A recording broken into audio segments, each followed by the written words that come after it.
Hey, hallo! Schön, dass du eingeschaltet hast. Mein Name ist Ina. Auf meinem Kanal geht es um Nähen, DIY und Upcycling. Falls du vielleicht neu hier bist, dann würde ich mich sehr freuen, wenn du meinen Kanal abonnierst. In diesem Video geht es um Jeans. Ich habe wirklich viele davon und ich trage sie das ganze Jahr durch. Zum Teil habe ich sie neu gekauft, aber ich kaufe auch häufig Jeans auf Flohmärkten oder im Second-Hand-Laden. Die Jeans unterscheiden sich natürlich ein bisschen immer im Schnitt und halt auch in der Färbung, wie man das hier so sieht. Aber ansonsten sind es doch einfach ganz normale Jeans. In diesem Video möchte ich zeigen, wie man seine Jeans zum Teil halt auch einfach ein bisschen verändern kann.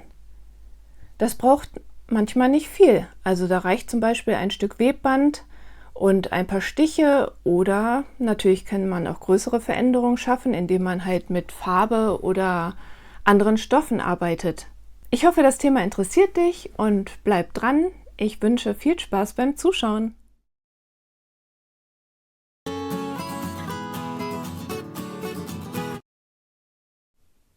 Los geht's mit einem ganz kleinen und schnellen DIY, für das man nur ein Stück oder beziehungsweise 2 Stücke Webband braucht.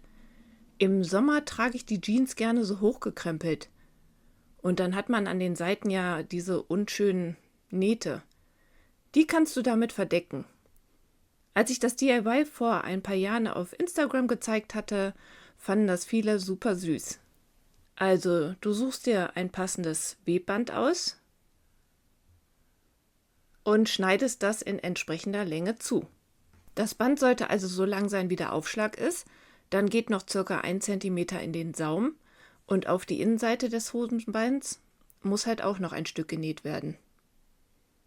Als erstes trennst du unten den Saum so circa 2 cm weit auf an der Naht.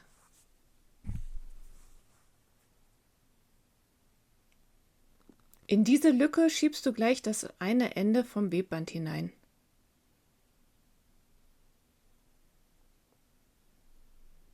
Mal gucken, wie lang das werden soll.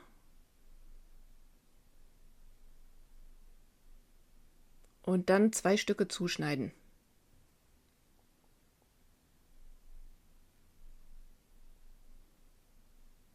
Dann steckst du das über die Naht, also das offene Ende unten in den Saum.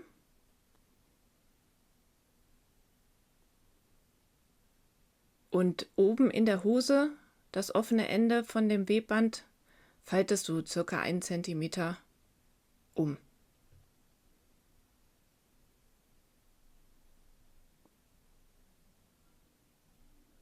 Dann nähst du das knapp am linken und am rechten Rand einmal auf der Hose fest.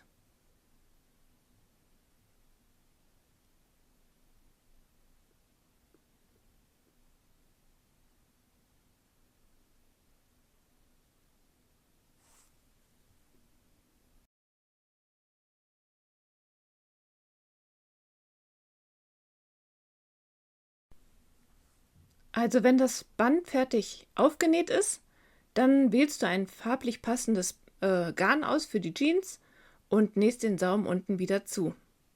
Und dann ist es auch schon fertig. Und so schaut's aus.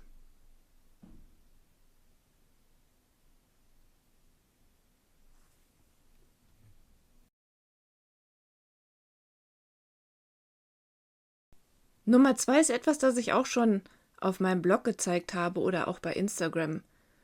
Oder auch so, wenn ich die Hose im Alltag trage, werde ich darauf sehr oft angesprochen und deshalb habe ich mir gedacht, das ist auch was für meinen YouTube-Kanal. Und zwar Stempeln auf Jeans.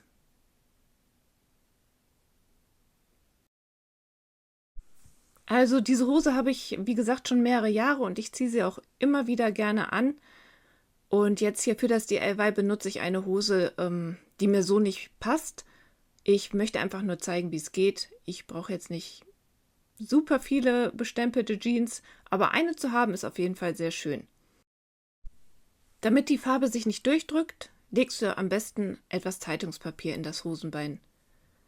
Dann nimmst du Stoffmalfarbe und trägst sie auf einen Stempel. Kann halt Moosgummistempel oder ich habe hier Holzstempel. Darauf wird die Farbe aufgetragen mit einem Schwamm. Ich habe hier gerade noch so ein Stückchen von der alten Yogamatte untergelegt, weil sich das gut macht, also wenn man den Stempel gleich aufdrückt, wenn der Untergrund ein bisschen weicher ist. Ja, das Pink, die Farbe sieht man nicht so gut auf der Jeans, deshalb wechsle ich jetzt einfach mal zu Blau. Ich probiere jetzt hier so ein paar Stempel aus. Erstmal nehme ich noch den Schmetterling in Blau und gucke das Ganze mal, wie das dann aussieht.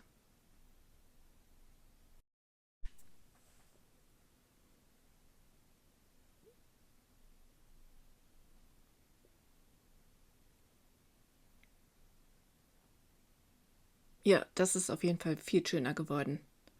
Davon mache ich jetzt erstmal noch ein paar. Jetzt probiere ich noch den ein oder anderen Stempel aus, um dann letztendlich doch einfach wieder bei meinem Lieblingsstempel zu landen. Also das ist mein absoluter Lieblingsstempel. Ja, so geht das. Und so kannst du dir auch deine eigene Jeans bestempeln. Bei diesem DIY geht es um Aufschläge für die Jeans. Dafür kannst du Baumwollstoffe benutzen. Du schneidest die Jeans in passender Länge ab oder du hast vielleicht schon eine abgeschnittene Jeans, die du dafür benutzen willst. Dann misst du die Breite des Hosenbeins aus und rechnest dann noch für jede Seite 1 cm Nahtzugabe hinzu. Das Stoffstück ist 10 cm hoch, sodass der Aufschlag letztendlich ca. 4 cm ist.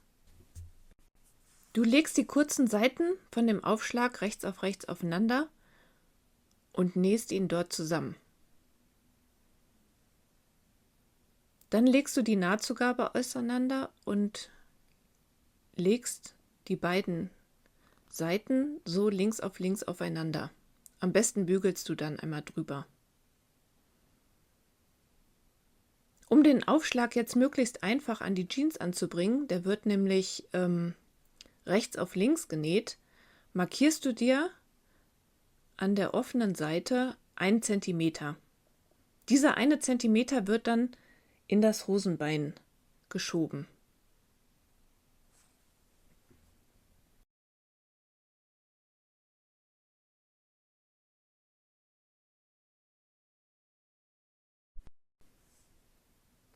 So, nun nimmst du dir das Hosenbein und suchst einmal die Naht von dem Aufschlag, die liegt am besten innen. Und jetzt schiebst du dann den Stoff immer bis zu der Linie von dem 1 cm in das Hosenbein und steckst das fest.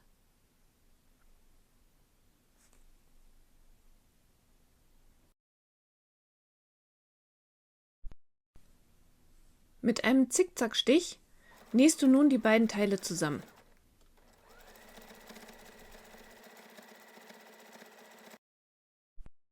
Ja, und das war's auch schon. Noch kurz nach oben krempeln, vielleicht nochmal drüber bügeln und das hält eigentlich ziemlich gut so, wenn der Stoff nicht zu labbrig ist.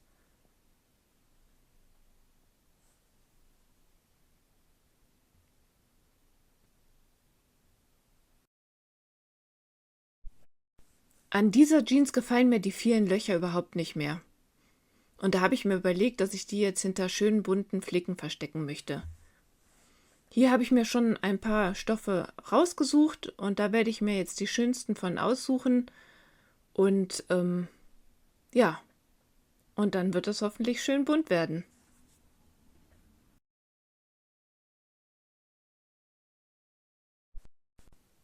Damit das schön stabil wird und die Flicken nicht verrutschen können, obwohl ich sie nachher auch noch festnähen werde, bügele ich sie erstmal auf so einen Trägervlies.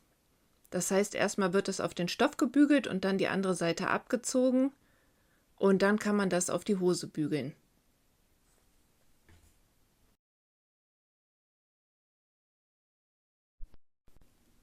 Ich lege die Flicken schon mal an die Position und stecke sie mit Nadeln fest.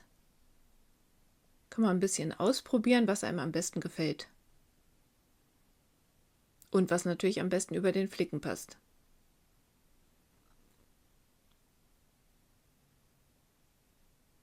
Wenn man sich dann entschieden hat, dann geht's ans Bügelbrett. Vor dem Bügeln schneide ich noch die losen Fäden ab, aber die anderen lasse ich einfach dran.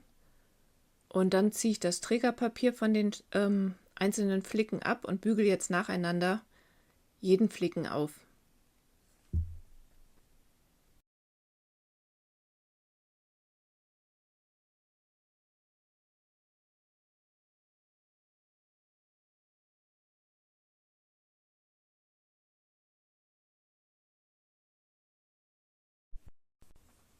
Ich nähe die Flicken auf jeden Fall gleich noch an den Rändern auf.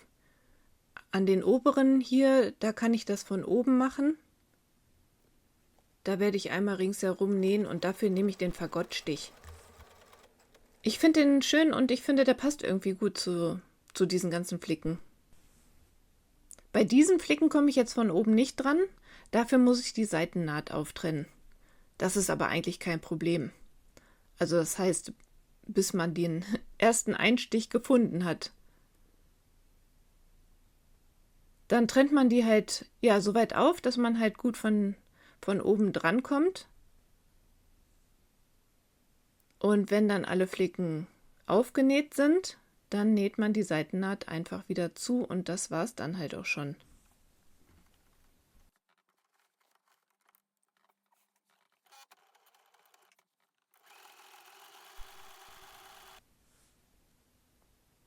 Ja, so konnte ich auch die kleinen Stückchen von meinen Lieblingsstoffen noch verwenden und ich finde, es ist wirklich richtig schön bunt geworden, so wie ich mir das vorgestellt habe. Welches DIY gefällt dir am besten? Das würde mich interessieren. Schreib's mir doch in die Kommentare. Vielen Dank fürs Zuschauen. Wenn dir mein Kanal und meine Anleitung gefallen, dann würde ich mich auch sehr freuen, wenn du mich weiterempfiehlst oder die Anleitung teilst. Bis dann!